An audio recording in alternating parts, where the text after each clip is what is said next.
Hello sewing friends, Joanne Banco from letsgosew.com here today to show you how to create a coaster design using just the built-in shapes from the Brother machine. So once you watch me go through the steps, you'll be able to create this on any Brother machine with embroidery capability, no matter the hoop size. This particular coaster, finished one here, was done using a 4-inch hoop, and I'm going to be showing how to create a coaster with a 5x7 hoop today, but just realize you can create something similar with any machine that has these built-in frame shapes, which you will see in just a minute here.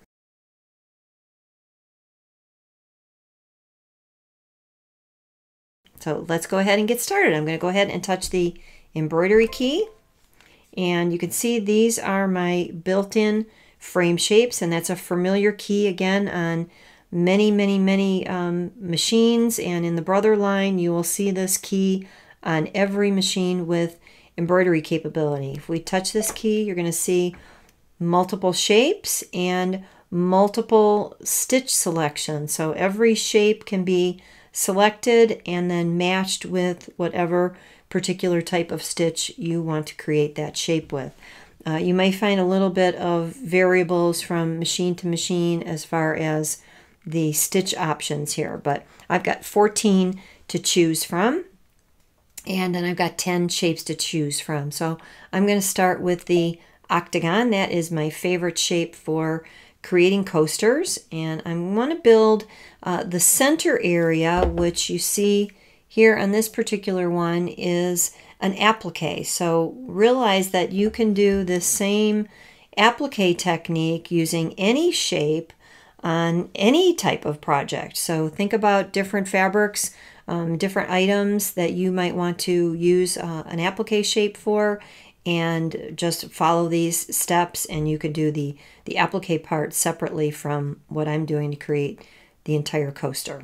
All right, I'm going to start out by selecting the shape 0, 1, 0, which just is a single straight stitch, and I'm doing that basically for a placement line. I'm going to go ahead and touch set, and I could add another identical shape to this. For typically in an applique we would have placement and then the applique piece and then the applique finishing stitch, but I'm just going to go ahead and repeat this when it comes time to do the stitch out. So that's finished. I'm going to go ahead and touch add. I'm going to go back to my shapes, back to the Octagon, and this time I'm going to choose 002, which is the satin stitch for that Octagon. And what it did is it covered up the straight stitch. So I didn't resize anything. I just left it at the default size, which is listed here. And if I do that, I know that my satin stitch is going to completely cover those straight edges. If you do choose to resize your shape, you'll just want to make sure that this satin stitch that you select will completely cover your straight stitches for your raw edge on your applique.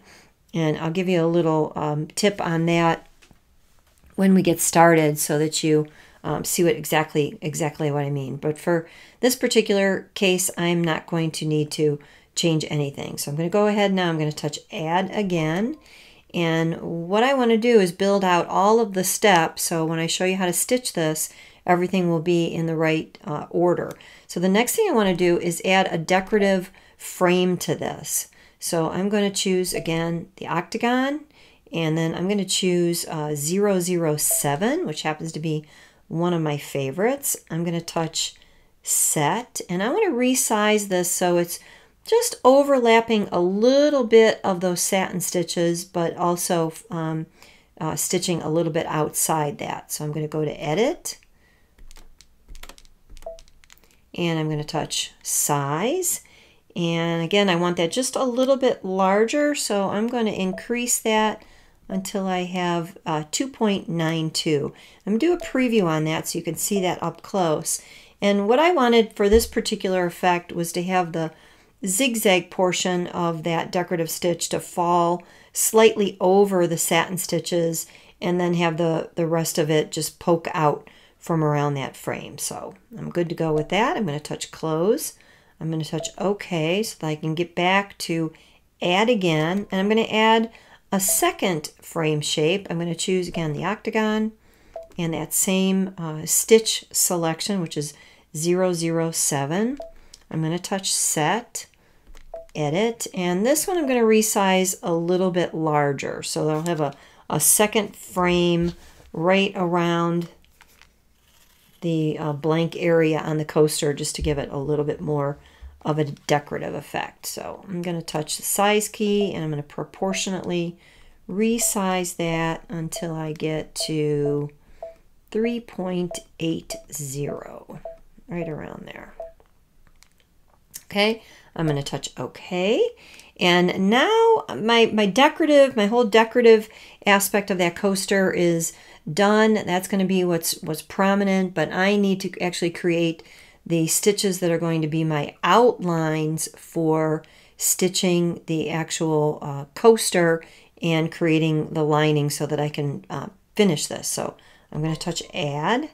I'm going to go to shapes again, reselect that octagon, and this time I'm going to choose again just the straight stitch, because this is going to give me an idea of where I'm going to need to stitch my final outline and where I'm going to actually need to place my lining pieces, which again you'll see when I get going here and start stitching this. So I'm going to go to edit and I'm going to resize this, and I like a coaster that's anywhere between 4.5 and 5 inches. So I'm going to increase this size until I get to about 4 3/4. I went a little too far there.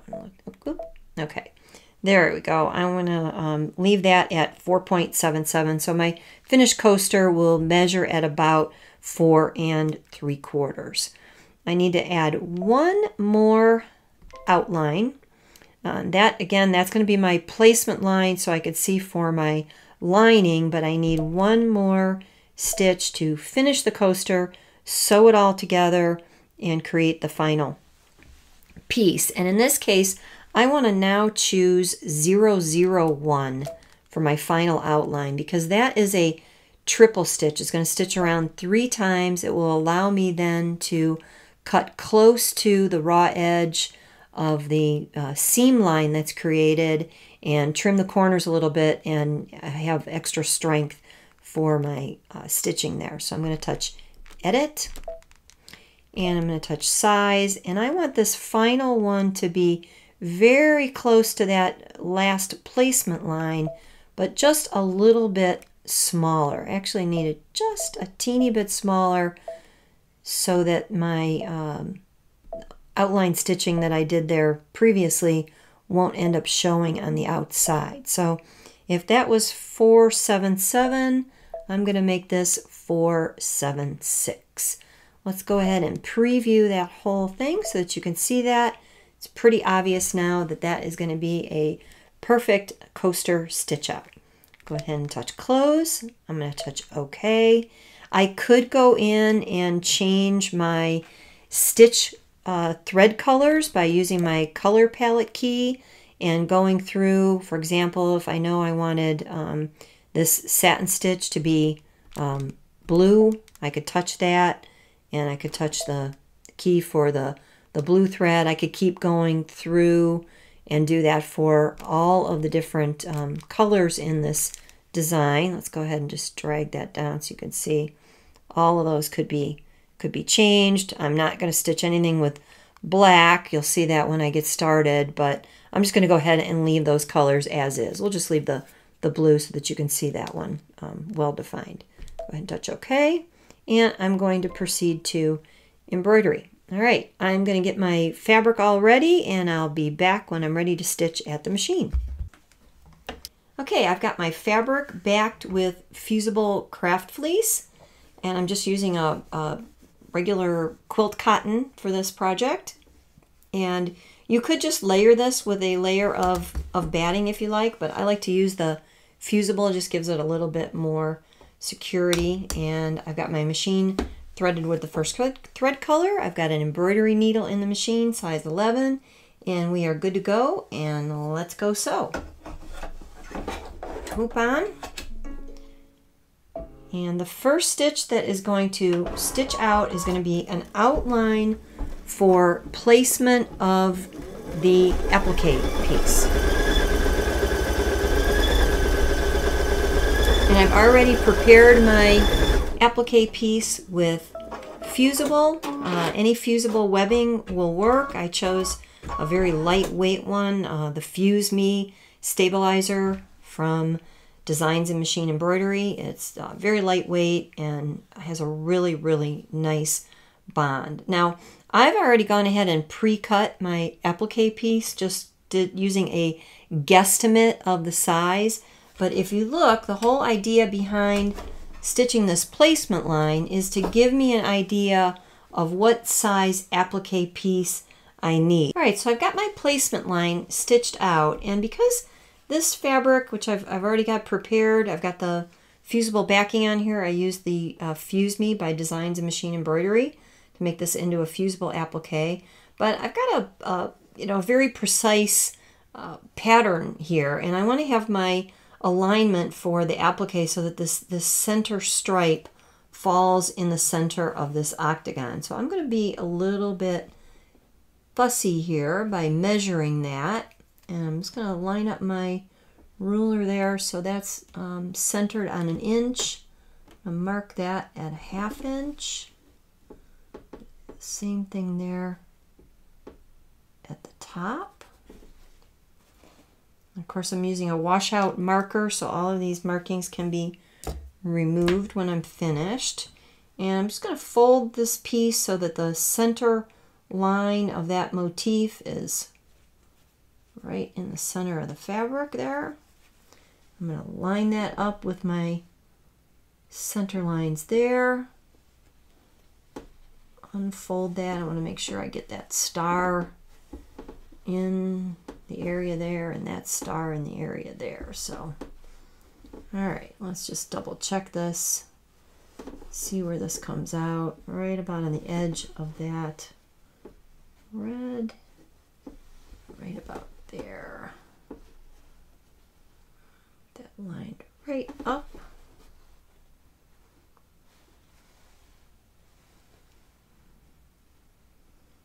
All right, that looks good.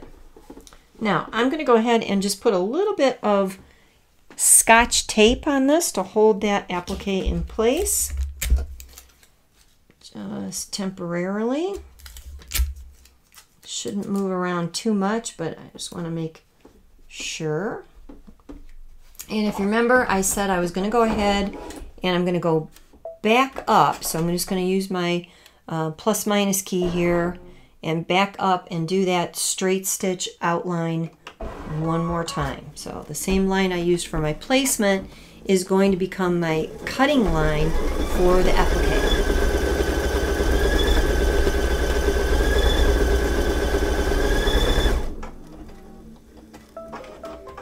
Perfect.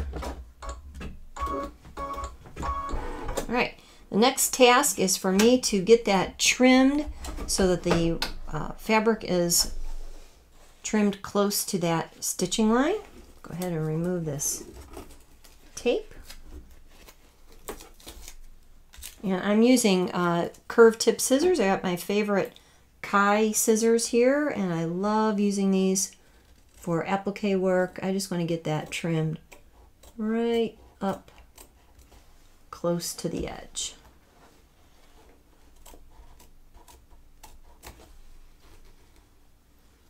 All the way around that shape.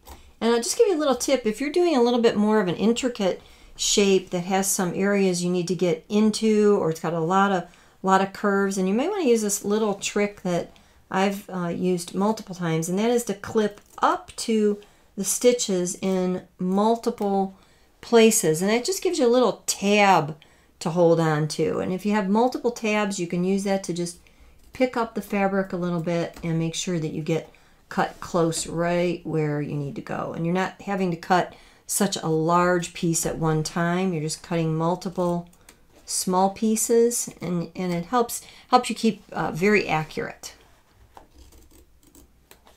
And again, I don't want to clip any of the stitches. I just want to clip up to, but not through that actual stitching line.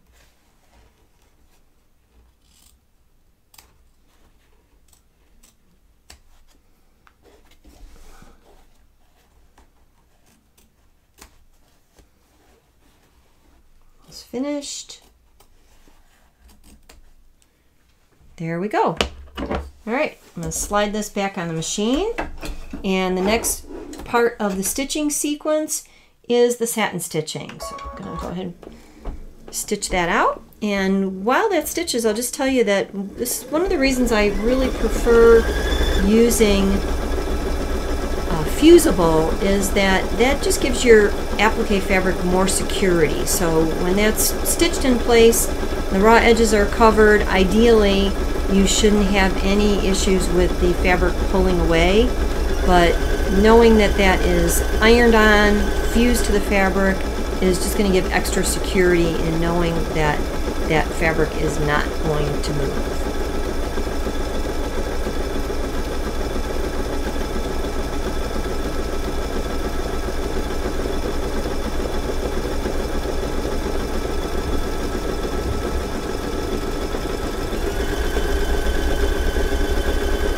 See, that's giving a real nice coverage to that raw edge.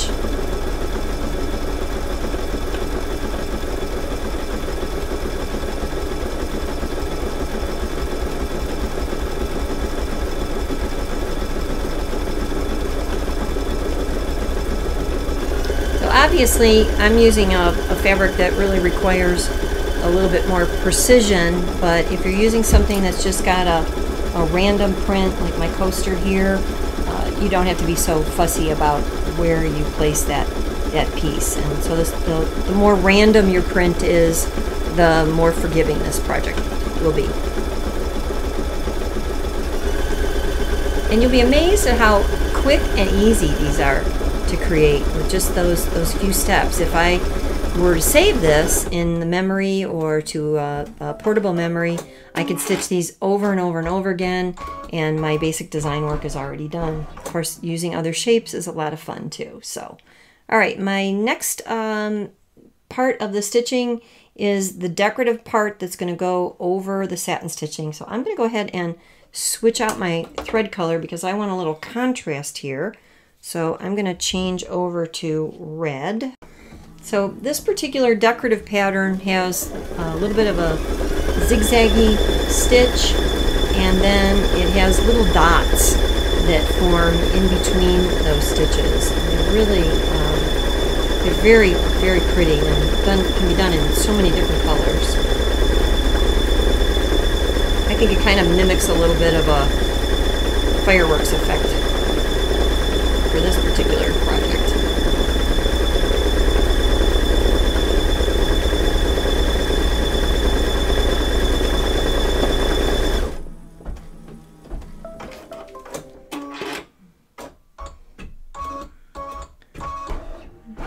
And then those dots would be done in a contrast color. I think I'm going to go ahead and just use red again, but I'm going to, before I get too far here, got a little tail thread that got caught up in there. I'm going to make sure I clip that out so I don't forget about that. Yeah, I'm just going to go ahead and do red again for those dots.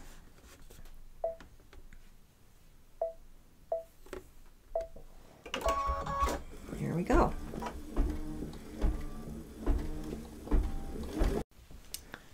All right, my decorative pattern is finished. I've got the dots done, and I have gone ahead and trimmed the jump stitches between there. Even though my jump stitch function is turned on the machine, those tails are just a little bit close together to be trimmed automatically. That left me to go ahead and do the trimming. All right, the next step is another decorative frame. So I'm going to go ahead and stitch this one out again in red. And then I will switch my thread colors and do the dots in blue. So I'll be back when this is finished.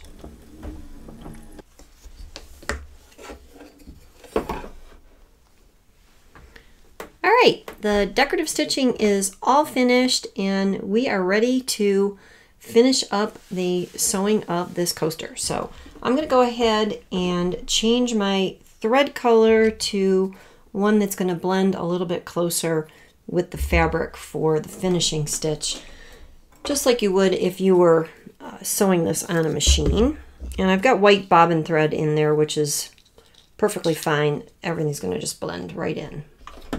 But you certainly could change the thread color if you've got coasters that you're working on with a colored fabric and you want to make sure that your thread color matches your fabric. You can go ahead and change both your needle and your bobbin if you like. And I would just go ahead and stick with embroidery thread because it's nice and fine and thin and won't build up a lot of bulk for that seam. The next step is going to be, again, another placement line. It's just a simple straight stitch. And, oop, forgot to thread my needle. I make that mistake a lot, where I get it all the way up to threading point and forget to press the needle threader button. Okay, just going to go ahead and back that up to the beginning of that pattern. So again, this is just a placement outline, and this is designed to show me the finished size of my coaster. And you're going to see me use a little very simple method for determining my cut pieces for the backing or the lining. And I've already got mine cut, but I want to show you how I determined the actual size for those. All right, so let's take a look at this. Hopefully you can see that outline. If I would have done it in a contrast color, it would show up a little bit better, but hopefully you can see that right around there.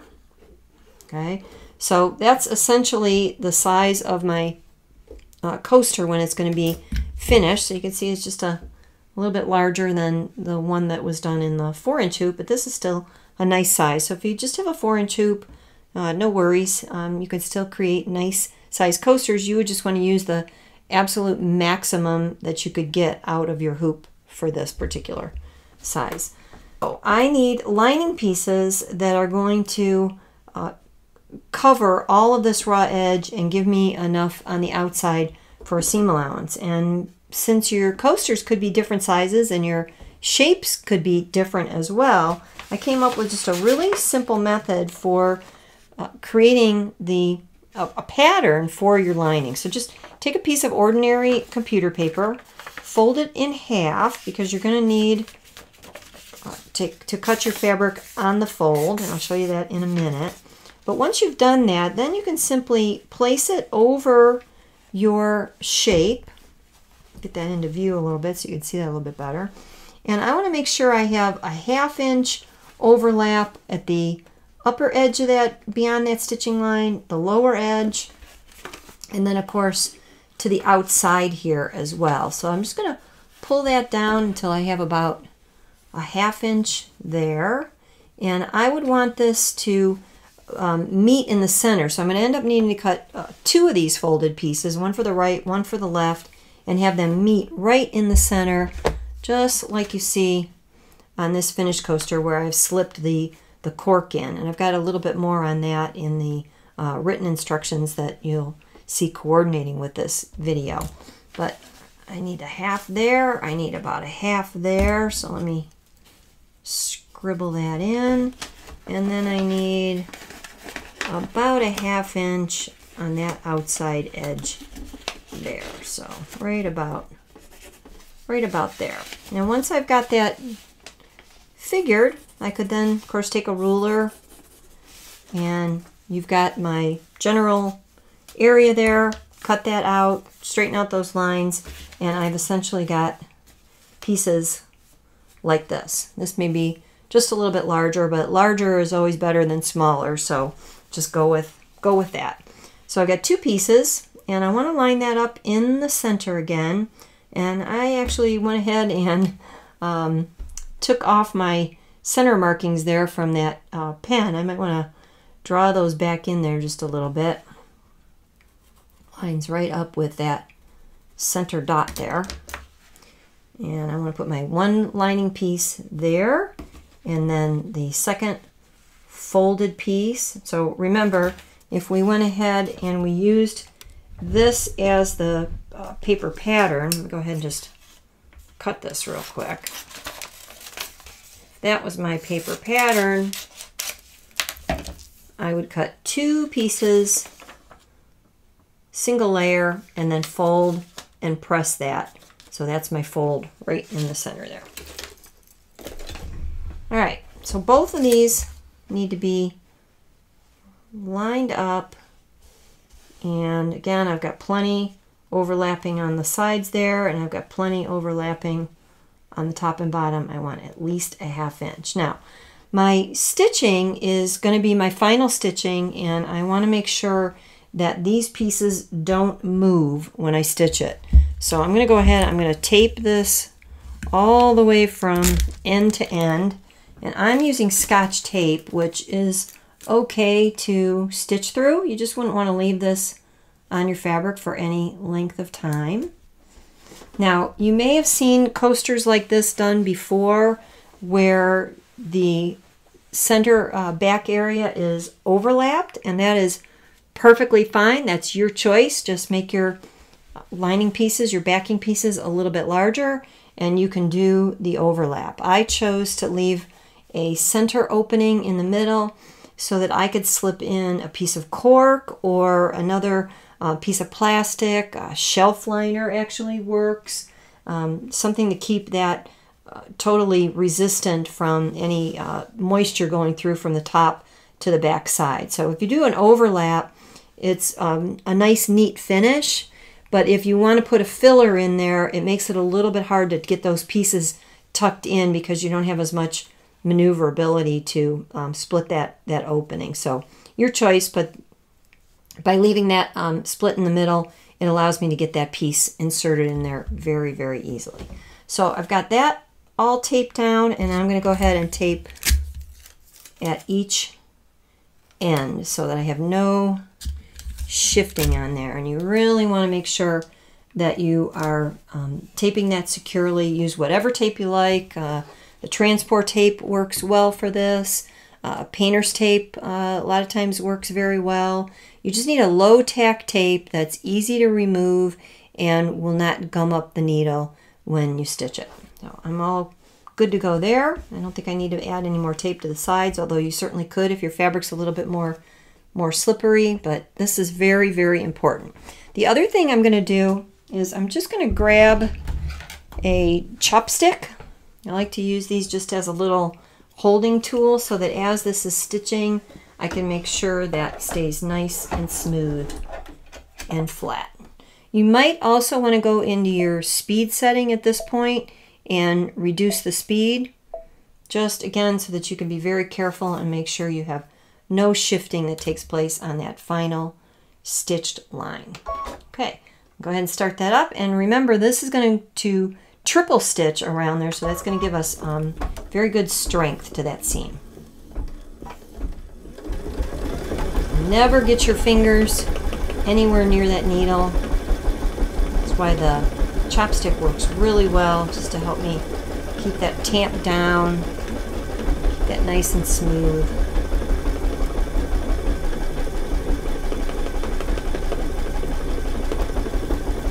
Having that securely taped also helps me keep from having to worry about anything flipping up and out of place there. We are almost finished with this coaster.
I am ready to take this out of the hoop and go ahead and trim that. Now I'm going to talk just for a minute. I have used up a little bit of excess fabric around these edges by hooping my layer of fabric with the batting on there. If you wanted to, you could hoop just your batting and then cut your coaster piece large enough to just layer it over your batting and create that in the hoop that way. But I think you get a better holding power when you do it this way. So the little bit of fabric that you're going to waste around these edges, I think is worth it to get a really nice finish and not have to worry about keeping that piece. I think the results from having this fabric hooped are worth not having to worry about having any slippage in that area there. So you just waste a little bit around the excess. And we all know sewing is all about having fabric scraps and having pieces that get cut off from here, there, and everywhere. And it's just the nature of the beast. All right, so I'm going to pop that out.